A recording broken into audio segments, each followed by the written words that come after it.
Welcome to Quick Truth Tuesday. Today Bruh! I can't believe this. I'm so done. I'm so done. I'm tired of this. So done with what? Man, I'm so done with money. I'm so done with using money. I'm just tired of it. I'm done. I'm done. Not to. I don't know exactly what's going on, but if that's the case, can I? I mean, I'll You take know what? it. I do have actual cash on me, and I'm just done. Okay? I'm done. I'm done with all. Get it all. Get out. Get out of here.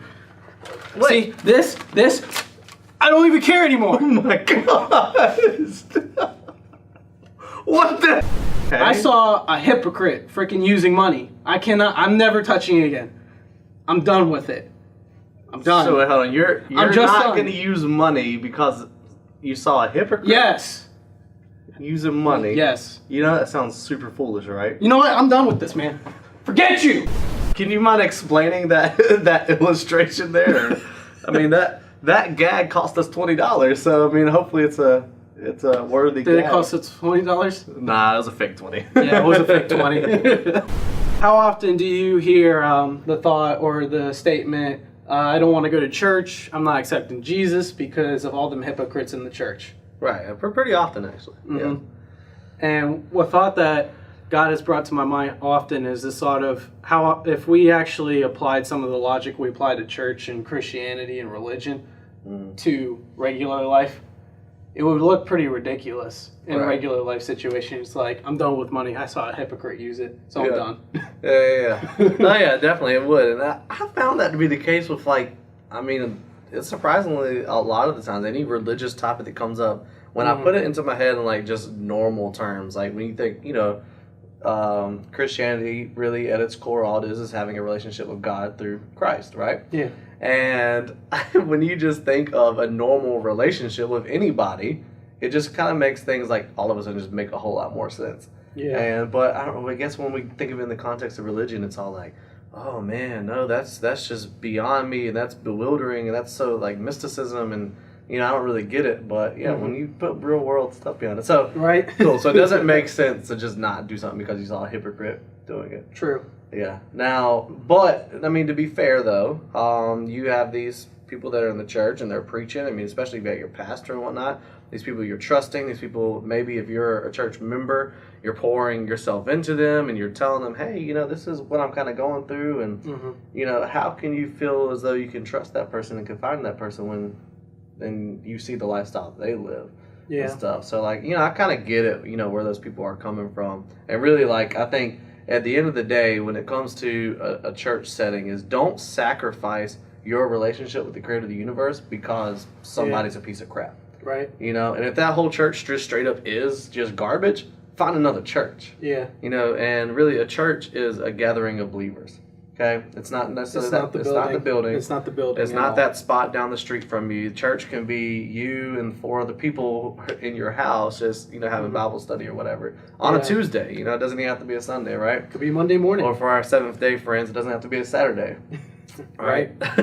So, yeah, just don't worry about the hypocrites, I guess. No. Yeah. I mean, because it happens. I mean, everyone in the church is a sinner that's only saved by Christ. What's this expectation that if you're in church, you have to be perfect?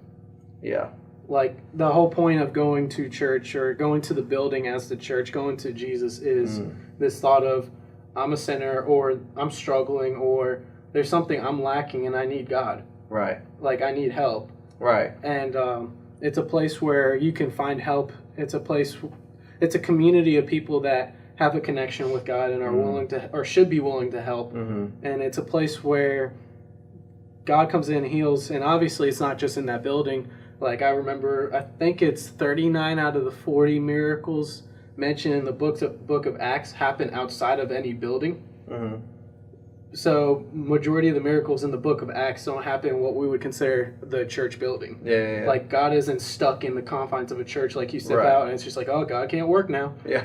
Like, or now I can tell that joke because God's not listening anymore. Right. Or I can start cussing because I'm not in the building anymore. Right. But it's God's planet. Yeah. And so we should be trying our best to faithfully follow him, whether we're in or outside the building. Right. And also recognize we're going to be imperfect people inside and outside that building too. Yeah. And to be And humble that's about it. a good point. Like, we don't want to put these people in the church on a pedestal, right? Nope. Because if we look at our own lives, we realize, okay, I don't have it all together. And like I said, I'm at church because I'm trying to. I mean, I'm trying to just kind of figure life out. You know, I'm giving this thing a shot. Mm-hmm. And I would say 100% of the other people at the church are in that same position. Mm-hmm. You know, outside of, you know, wolves in sheep clothing. Yeah. People who are honestly there, the pastor, he's there because he doesn't have it all together. Mm-hmm. He's just trying, man. He's trying to have that relationship with Christ, and he's trying to, you know, get his life together. And I think the expectation is, the pastor's got it together a little bit better Mm-hmm. than just, you know, the random person walking in. When the pastor is just someone who's a broken, sinful individual who's been saved by Jesus, who God has given him the gift of preaching to help other believers live out the life that they're called to live from Monday to Saturday, not just Sunday as well. Right. So yeah, when we recognize the pastor as that, then we maybe have a better understanding of like, oh, okay, maybe I shouldn't be so hard on that guy. Maybe I should have some grace on him in the same way Christ had grace on me. You know, and just don't sacrifice your relationship with God because you had a bad experience. Like, don't sacrifice money because you had a bad experience. I mean, like, it's just silly, you know? So keep looking, keep going out there. If this is you've been in that position, you've been out of church for decades or whatever, even a week, because you just been hurt. Or even contemplating it. Yeah, you know, my heart goes out to you. Definitely, it sucks. I've been there. So I would say, just reach out to us, comment to us about that, and we can maybe help you have that conversation, walk you through it. Because you know, I was at that point like, man, am I going to find another group of good believers around me? And I did. You know, thank God that I did. So. And side note, then this might be hard to do because we want to, when we get hurt, we don't want to go to the conflict. We want to get away from it.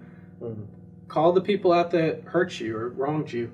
Yeah. Because maybe they don't even realize that they did that. That's true. Like, I would say few people are intentionally jerks. Yeah, right? So at least 50% of people that you come in contact with in church aren't trying to be jerks on purpose. They might have just had a bad day. Right. And you just might have happened to be that person that got the brunt of that. Yeah. And they're human too, and they need to be called out too. Just like we need to be called out, and you need to be called out whenever we act a fool.